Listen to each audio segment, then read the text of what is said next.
దైవాంశ సంభూతులకు నా నమస్సుమాంజలి. ప్రస్తుతము తీర్థరాజు ప్రయాగలో మహాకుంభమేళ 2025 13 జనవరి నుండి మొదలైంది.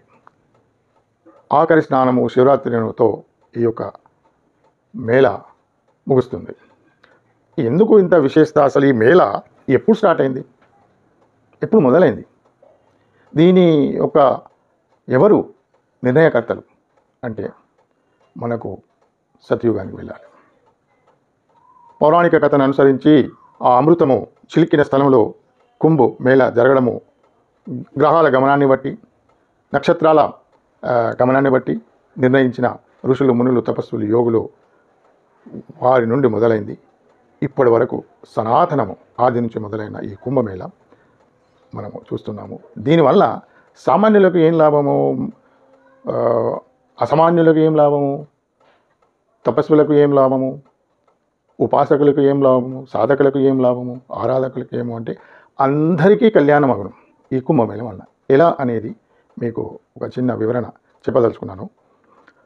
ఈ యొక్క భారతదేశంలో మరి యొక్క భారతీయ సంస్కృతి సభ్యతను చూసినట్టయితే దీనికి మూలాధారము 4 అని ముఖ్యంగా చెప్తారు. వేదమాత గాయత్రి ఒకటి, గంగామాత శివుడు జటాన్ నుండి భగీరథుడు తపస్సు చేస్తే వచ్చింది, గోమాత కష్టే ఫలి శ్రమించి పనిచేయడానికి అవసరమైన పశు సంపదను, తర్వాత మేధాశక్తిని ప్రసాదించే యజ్ఞ కృతువులకు అవసరమైన ఘృతాన్ని నెయ్యినిచ్చే సాధనము, ప్రతి ఇంటింట గృహస్థుడు కూడా తపోవనం చేసుకోవడానికి వీలు కల్పించే ఆ యొక్క ఆవు మూడవది, తర్వాత భగవద్గీత శ్రీకృష్ణ పరమాత్ముడు చెప్పినది. ఇవన్నీ ఎందుకు చెప్పిందంటే మన యొక్క సంస్కారాలను పాటించడానికి, సుఖమైన, సంతోషమైన, కళాత్మకమైన జీవితాన్ని గడపడానికి మన యొక్క ఋషులు, మునులు, తపస్సులు, యోగులు చెప్పిన జీవన రహస్యాలు. కుంభమేళకు వస్తే పర్యావరణ దృష్టితో చూసినట్లయితే జలమహత్యం, స్నానము, అమృత స్నానము, షాయి స్నానం అంటే జలమహత్యం, వాటర్ థెరపీ. 2013-14 ప్రాంతంలో బనారస్ హిందూ యూనివర్సిటీ, మోతీలాల్ నెహ్రూ విశ్వవిద్యాలయము, నేషనల్ బొటానికల్ గార్డెన్స్, NBRI వాళ్ళు సంస్థలు, ఈ యొక్క ఆయుర్వేదిక్ డిపార్ట్మెంట్లు అందరూ కలిసి ఈ యొక్క కుంభమేళ, మాఘమేళ, అర్ధ కుంభమేళలో వాళ్ళు ఈ శోధిస్తుంటారు. 1000 మంది మీద పరిశోధన చేసిండ్రు. వాళ్ళు కనుక్కున్నది క్లుప్తంగా చెప్పడం ఏంటంటే స్నానము చేసిన వాళ్ళలో రోగ నిరోధక శక్తి పెరిగింది, వారిలో ఆ శరీరంలో రోగంతో కొట్లాడే ఏవైతే తత్వాలు ఉన్నాయో పెరిగినాయని వారి యొక్క సంక్షిప్త సారాంశం. అట్లనే మీరు చూసుకున్నట్టయితే ఇక్కడ స్నానం చేసే వాళ్ళ దాంట్లో సముదాయం కానీ, కులాలు కానీ, సాంప్రదాయాలు కానీ ఏముండవు. అందరూ సమానంగా స్నానం ఆచరిస్తారు. వాళ్ళని ఎవరు ఆహ్వానించి పత్రికలు కొట్టి పబ్లిక్గా అందరికీ పిలిచినోళ్ళు కాదు వీళ్ళు. వారి యొక్క అంతరాత్మ యొక్క శబ్దాన్ని అనుసరించి, వారి యొక్క ఈ కుంభమేళ కోసం, ఈ మాఘమేళ కోసం వాళ్ళు సంస్కారాలని అనుసరిస్తూ వాళ్ళు ప్రతి ఒక్కొక్క రూపాయి కూడా పెట్టుకుని వచ్చేవాళ్ళు కూడా ఉంటారు. ఇది గంగ అంటే జ్ఞాన ప్రతీక అని, యమున అంటే ప్రేమకు ప్రతీక అని, సరస్వతి అంటే ప్రజ్ఞకు ప్రతీక అని మనకు తెలుసు.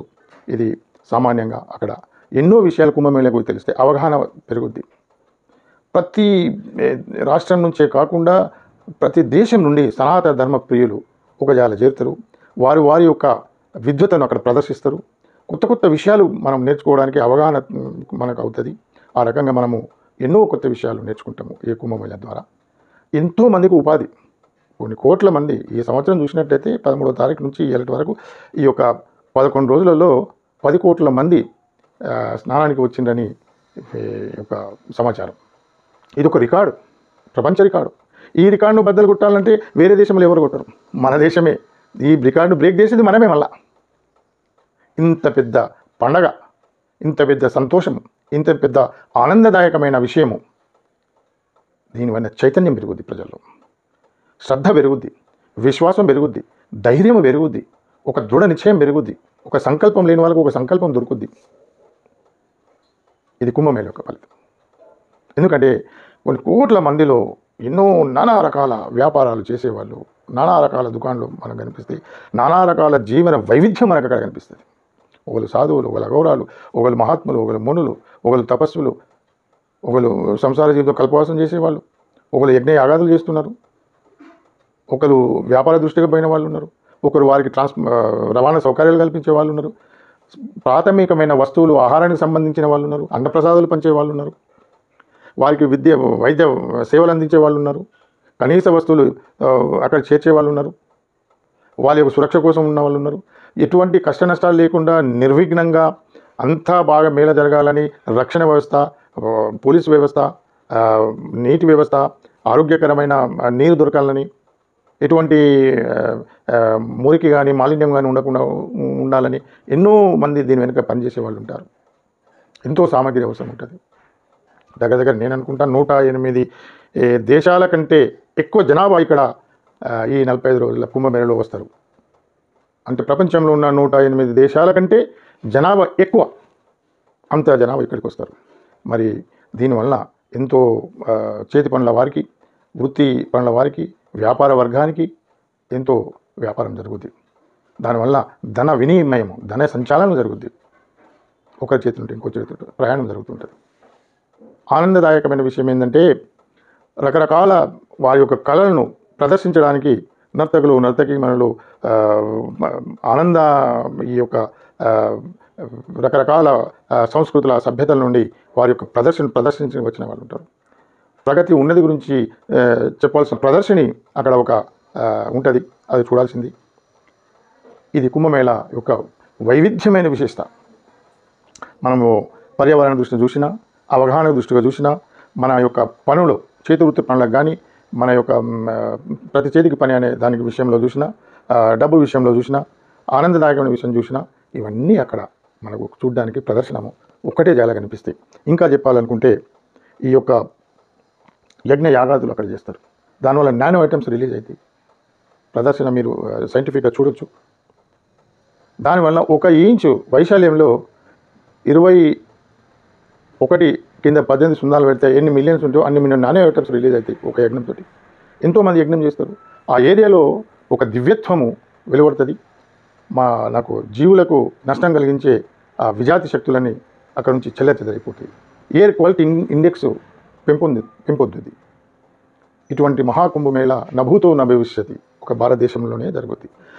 మరి తీర్థరాజ ప్రయాగలో ఎవరో అనాది నుండి నడిపిస్తున్న ఈ యొక్క కుంభమేళాను మనము అట్లనే నడిపిద్దామా? ప్రగతి ఉన్నతిని బట్టి దీని యొక్క విస్తారం కావాలి. ప్రతి గ్రామం దగ్గర 7 లక్షల గ్రామాలు ఉన్నాయి భారతదేశంలో. ఈ యొక్క మేళ అనేది గ్రామతీర్థంగా మారితే ఎలా ఉంటుంది ఆలోచించండి. గ్రామము, నగరంలో ఇటువంటి తీర్థాలు సాగుతుంటే ప్రతి ప్రదేశము, ప్రతి గ్రామము కుంభమేళలాగా విస్తరిస్తే ప్రపంచము మనని 4 దిక్కులుగా ఆహా ఏమి జీవనము, ఆనంద జీవనము, చైతన్య జీవితము, సత్యమైన జీవితము, పరమ జీవితము అని కొనియాడుతారు. ఒక్క ప్రయాగరాజులనే కుంభమేళాని కాకుండా అటువంటి యొక్క మేళలు ఎన్నో ఉన్నాయి. కానీ ఇంకా కావాలి. గ్రామానికి ఒక తీర్థం జరగాలి.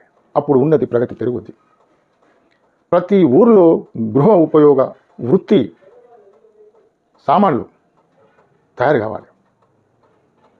దానికి కావాల్సిన నైపుణ్యత, దానికి కావాల్సిన అవగాహన పెంచుకోవాలి. ఆ రకంగా మన విద్యా విస్తారం జరగాలి. డబ్బు ఎలా సంపాదించాలి, ఎన్ని రకాలుగా నియమ నిబంధనలకు లోనిపడి నిజాయితీగా సంపాదించడానికి 4 కూర్చుని మాట్లాడుకుని సింపుల్గా ఒక గ్రామతీర్థం పెట్టుకుంటే 10 ఊర్ల నుంచి మంది వస్తారు, వ్యాపారం జరుగుద్ది, ప్రగతి ఉన్నతి పెరుగుద్ది. అట్లనే ఇంకో ఊర్లో ఒకనాడు, ఇంకో ఊర్లో ఒకనాడు, ఇలా సంతోషాన్ని ఒక పంట పొలంలాగా విస్తరింపజేయాలి. ఇది ముఖ్యంగా ఈ యొక్క సూక్ష్మ సందేశాలు ఏంటంటే, సత్ప్రవృత్తి సంవర్ధనము, దుష్ప్రవృత్తి ఉన్మూలనానికి, దానికోసము ధైర్యంగా ఉండడానికి, చైతన్యవంతులను చేయడానికి, సత్యమైన జీవితం గడపడానికి, ఆనందమైన జీవితం గడపడానికి ఈ యొక్క మేళ ప్రకరణము, ఈ యొక్క మేళల ఉద్భవము జరిగిందని నేను అనుకుంటున్నాను.